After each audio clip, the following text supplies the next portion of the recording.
Bersinergi bersama pemerintah Kota Palembang di bidang sosial dan kemasyarakatan, Dewan Pimpinan Cabang Forum Cakar Sriwijaya Kota Palembang periode 2004-2025 dilantik oleh Asisten 2 Pemkot Palembang.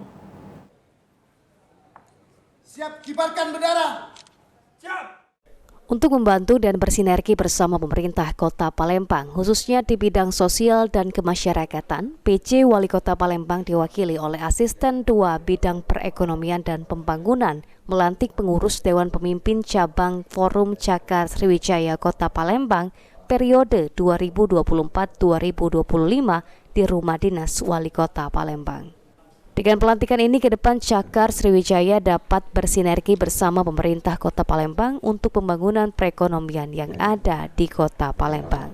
Kami berharap kekompakan Cakar Sriwijaya sehingga dapat membangun Kota Palembang, dapat memberi masukan yang konstruktif sehingga kita bersama-sama dapat menurunkan birokrasi, mengentaskan kemiskinan, dan membangun perekonomian Palembang.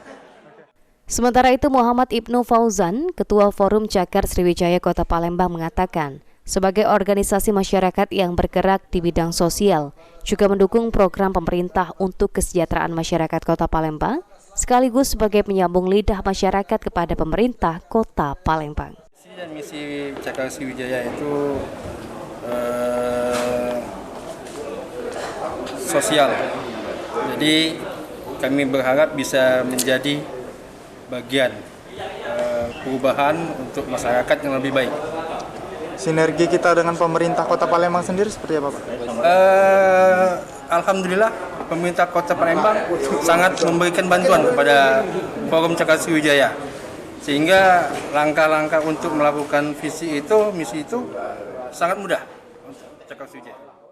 Saat ini ada 300 pengurus Dewan Pimpinan Cabang Forum Cakar Sriwijaya, terdiri dari 18 kecamatan yang ada di Kota Palembang. Eki Saputra, PAL TV.